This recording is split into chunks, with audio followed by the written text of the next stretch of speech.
Bem, bom dia a todos. Eu sou Alfredo Ribeiro, na verdade sou vice-coordenador da Subrede. A coordenação dessa subrede é de José Almir Cirilo. Nós dois somos da Universidade Federal de Pernambuco.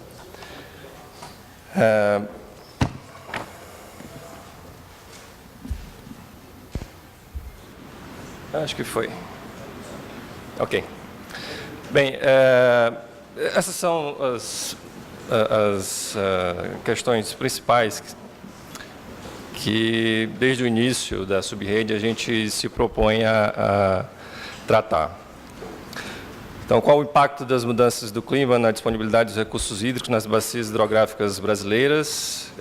Como as mudanças climáticas influenciam a ocorrência de eventos extremos? E como os resultados da subrede podem contribuir para o desenvolvimento de estratégias de adaptação aos impactos. Essa é a distribuição das instituições que participam da subrede. Então, a coordenação está na UFPE, e além da própria UFPE, a gente tem a participação da Universidade Federal do Ceará, com o grupo do professor Francisco de Assis, o INPE, com o Javier Tomazella, a Universidade Federal de Viçosa, Flávio Justino, e o IPH URGS, com Walter Colichon. Bem, eu vou colocar aqui alguns resultados que a gente tem obtido nesses últimos 4 anos de atividades. Eu vou tentar separar entre ações e pesquisas que a gente tem feito no sentido de analisar as condições atuais de recursos hídricos e os processos hidrológicos nas bacias brasileiras. Isso de um lado, e de outro lado, os impactos e as análises, avaliações com os cenários do IPCC. Então, essa primeira parte, com relação à adaptação e aos processos atuais, esse é um trabalho do pessoal da UFC, que tenta fazer uma análise da alocação de água nas bacias do estado do Ceará. Então, foi feito um apanhado histórico de como que se dá esse processo de alocação nessas bacias. Então, foi feito, em seguida, o acompanhamento do processo de alocação, que é feito pelos comitês de bacias e o órgão gestor no Ceará. E, além disso, a aplicação de questionários para avaliação dos próprios participantes, avaliação do processo decisório.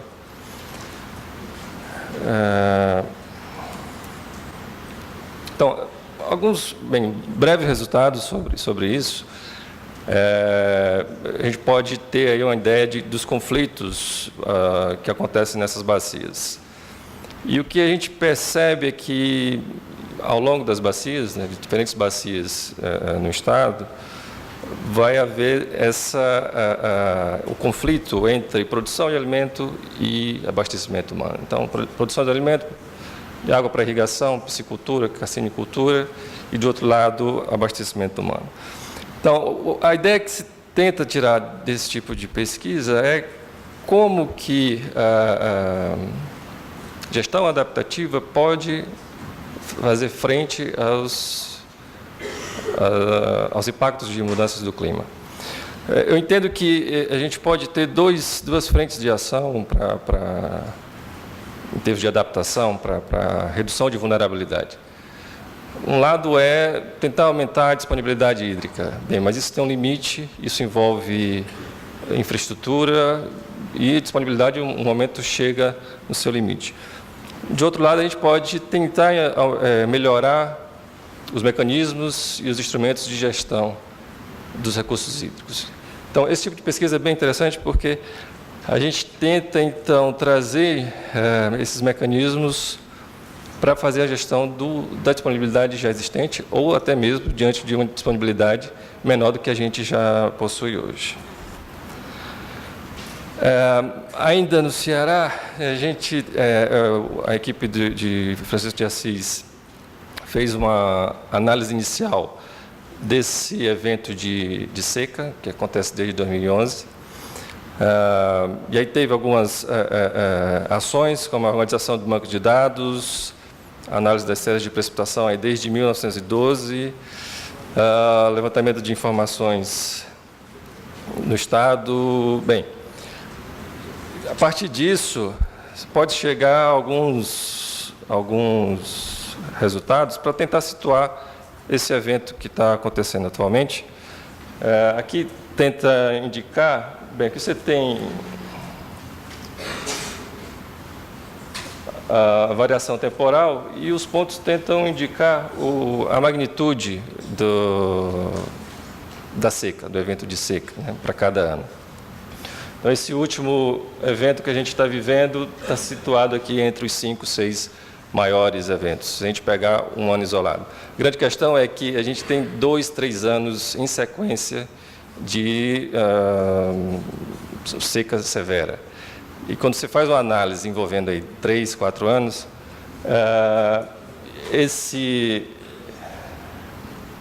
a magnitude vai lá para cima, né? Então, a recorrência ela aumenta bastante se a gente levar em consideração uma média móvel, por exemplo, de 2, 3 anos. Aqui ainda alguns resultados sobre esse último evento de seca, para ter uma ideia aqui de como ele está sendo destacado com relação aos anos anteriores, porque a gente poderia considerar como anos normais. Essa situação atual do Estado e a perspectiva de que, no fim do ano, cerca de 30% dos açudes estejam... cerca de 30% dos açudes, aliás, 80% açudes com armazenamento abaixo de 30%. O Estado de Pernambuco não está numa situação muito diferente. A gente está com uma série de reservatórios também com situação em colapso ou próximo de colapso. Aqui a gente tem um lado da história do Nordeste, que é a de seca, que todo mundo conhece, mas aqui, tratando de eventos extremos, a gente tem problema também no sentido oposto, né, de cheias. Então, se a gente pega todo o litoral leste do Nordeste, principalmente ali Pernambuco, Alagoas e Paraíba também, então a gente tem problemas de cheia nesses estados. Então, o último evento severo, em 2010, a partir desse último evento, algumas ações foram iniciadas pelo governo do Estado, mas com envolvimento da universidade e envolvimento da própria subrede de recursos hídricos, com bolsistas, no sentido de desenvolver um sistema que possa auxiliar no monitoramento de cheias.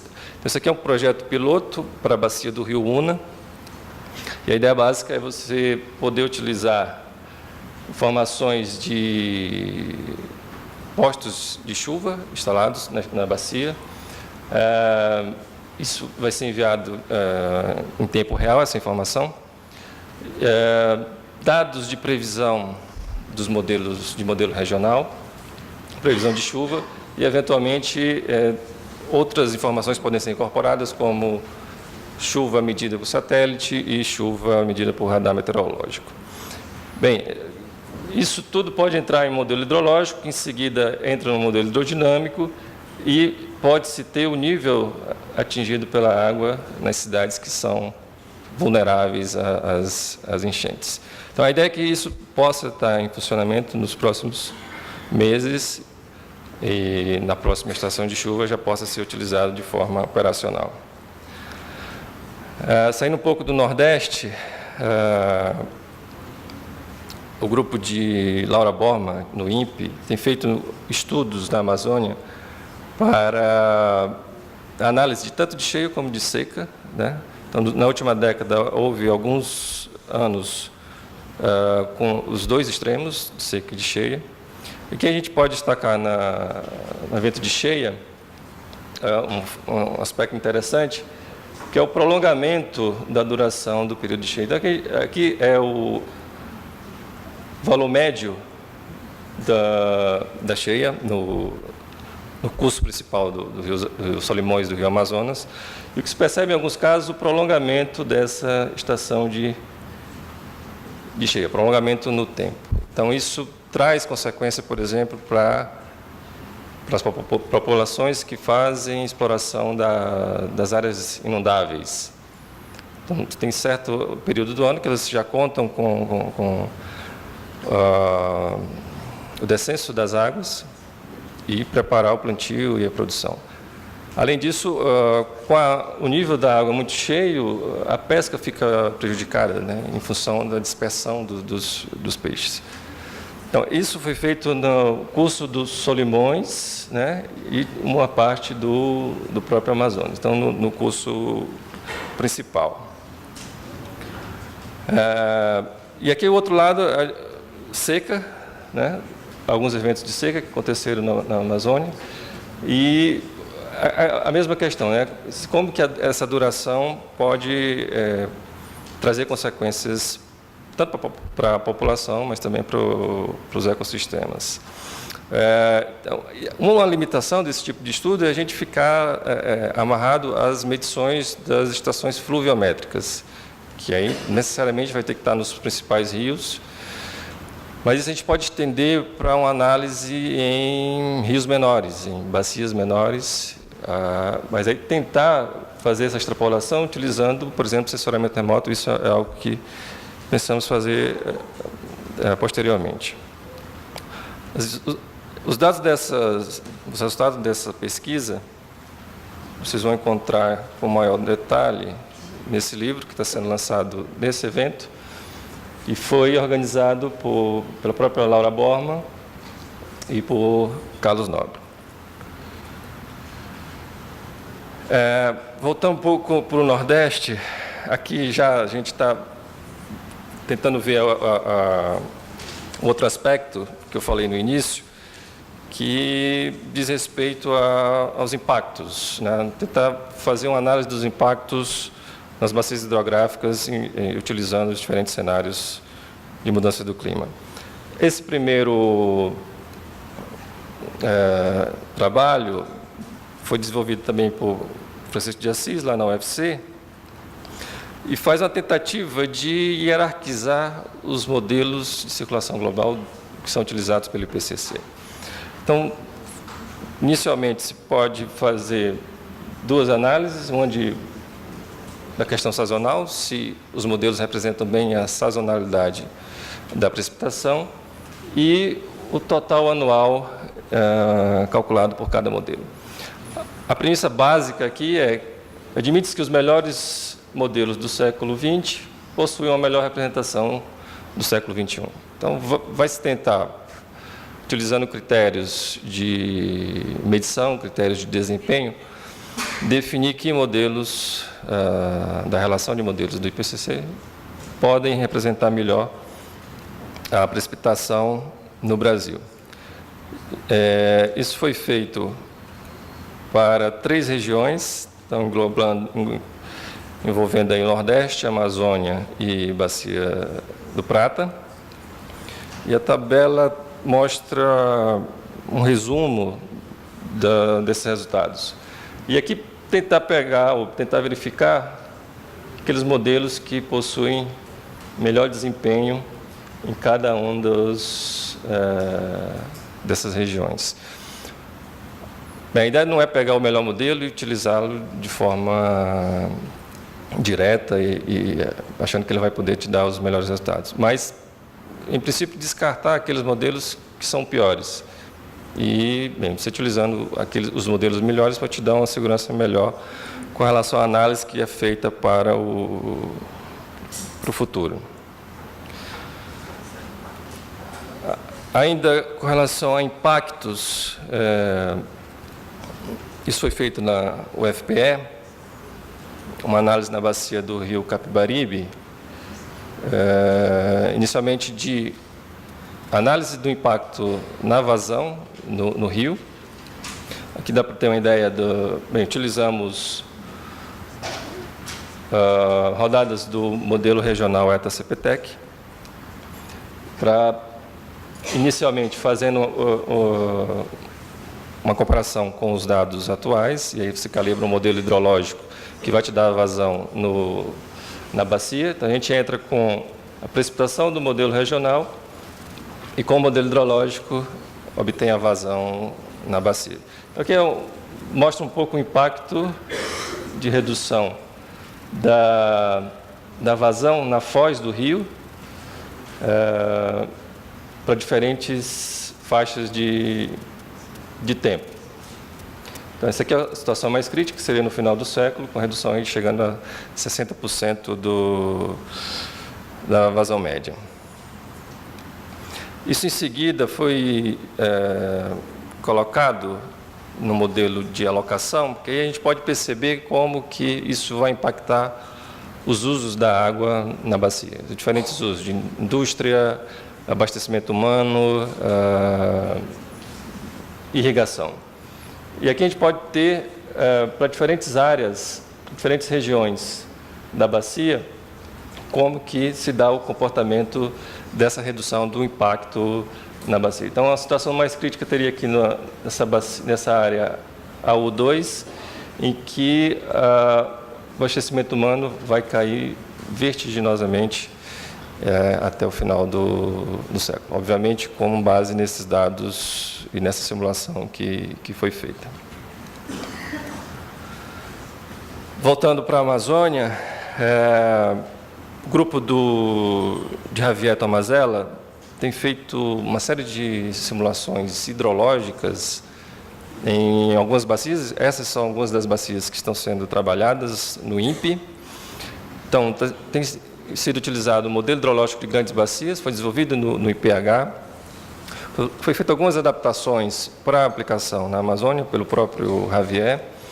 E, bem, essas bacias já estão modeladas e acho que uma ou outra, acho que a maioria aqui já está modelada. O que não tiver, a ideia é que se faça essa modelagem e a calibração do modelo para, em seguida, fazer novamente essa análise de impacto utilizando simulações dos modelos globais. Um aspecto interessante também dessa pesquisa de Javier é que a gente começa a perceber diferença entre precipitação medida e precipitação calculada pelos modelos climáticos. E uma coisa que a gente tem feito, o Javier tem feito aqui, eu tenho feito também na UFPE, nessas bacias lá no Nordeste, é a tentativa de fazer a correção da tendenciosidade do erro entre calculado e medido na precipitação. A gente utiliza curvas de probabilidade ajustadas para o presente e ajustadas para o futuro para fazer essa correção de tendenciosidade da precipitação. Isso tem sido aplicado para a Amazônia e também para o Nordeste. Ainda na linha de impactos, a CIS tem feito um trabalho aí, pegando todo o território brasileiro, obviamente dando uma olhada melhor nos maiores sistemas de geração de energia. Então, aqui tem as estações fluviométricas que estão localizadas imediatamente a montante dos reservatórios de geração de energia. Então, essas estações foram utilizadas para análise de impacto sobre a vazão.